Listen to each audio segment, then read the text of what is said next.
Well, hey guys, welcome back to Sean's Guitars. Today I thought we'd talk about some intros and turnarounds for the blues. Just about any rhythm section, professional rhythm section player, bassist, drummer, guitarist, keyboard player, if you say we're going to play a 12-bar blues in A, they can do it. We're going to play an E, they know what the chords are. Regardless what genre you play, everybody knows some iteration of a 12-bar blues. So this time around, I'm going to give you 5 variations of really the same turnaround that stylistically are played a little bit differently from person to person, and then show you how to use them. So the first turnaround I'm going to show you has 2 parts to it.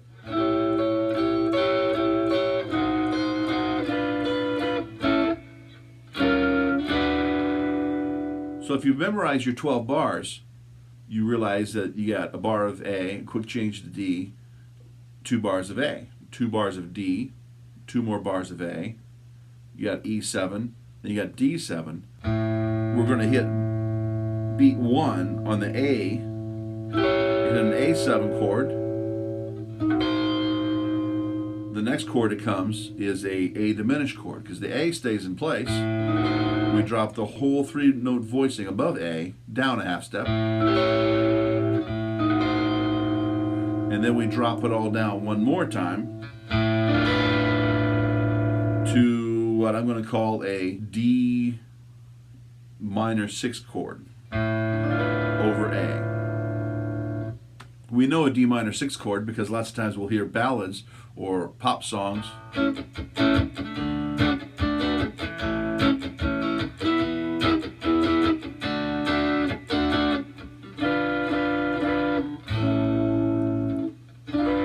awful pretty, isn't it?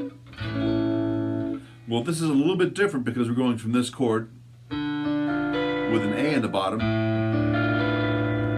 an A7 chord. So the tonality works a little bit differently, but it's that same chord. So we have this A, 7, A diminished 7, D minor 6 over A, and then A. And then we do this. Slide up to the E7. But it's more than just a slide up to the E7. What we're doing there is we're taking what's called tritone substitution. If we were to play an A7 chord, the tritone in the A7 from G to C sharp, tritone meaning it's an interval that begins on the 3rd of the chord and ends on the 7th of the chord. And since we only have 12 tones, it divides that octave in half. So if we invert a tritone,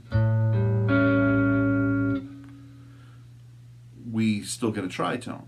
So the A7 tritone, in this case from C sharp to G, I'm playing actually from G to C sharp in this voicing, is the same tritone as if we play it in E flat 7. So when we play an E flat 7 or an E flat 9 and slide up to E9, we're actually playing A7 flat 13. And if we drop that E flat in there, an A7 flat 5 flat 13.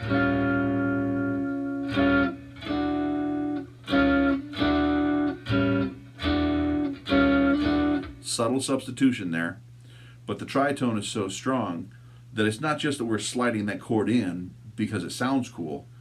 Mathematically, it's a thing of beauty and it works. It's an A7 chord and it sounds better than A7 chord. Now the opposite, if we're going to slide from F down to E, we're basically doing a tritone substitution from the B7 chord to the E, which in essence just is dominant resolution, which is just as satisfying as going from the E to the A. And we're all happy when we get to that A for how hanging out on that 5 chord feels. Well, the slide down from the F to E is a replacement of that of asserting a B chord before the E. So we're essentially going 5, to 5 of 1. So those are the two parts of this turnaround.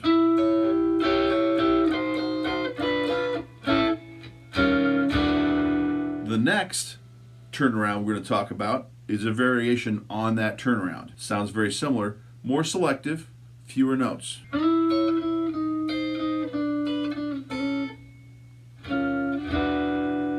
The third one is a little bit different, little bit truncated.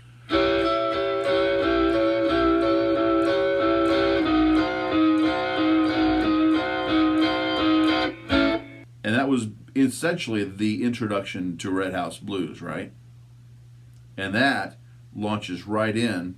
That's the first chord in the first chorus of the tune. The fourth variation on a turnaround of the same harmonic structure I'm going to show you is in a different position. Say we're playing this A7 chord down in this position. Right, we've got an E7.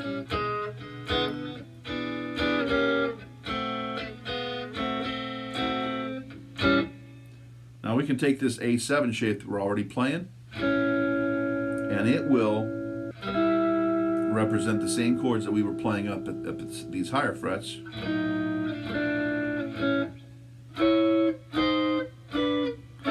As such.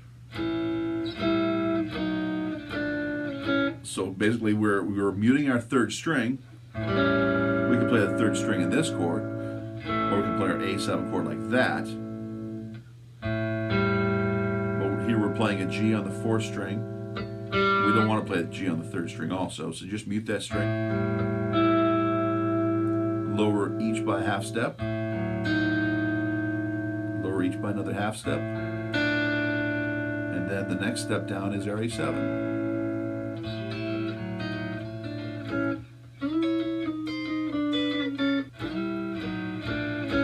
It's just a different voicing, different selectiveness. The fifth turnaround I'm going to show you, again, same harmonic structure, but mechanically played entirely differently. We got our fifth finger on A, hit the open G, slide your second finger down to E,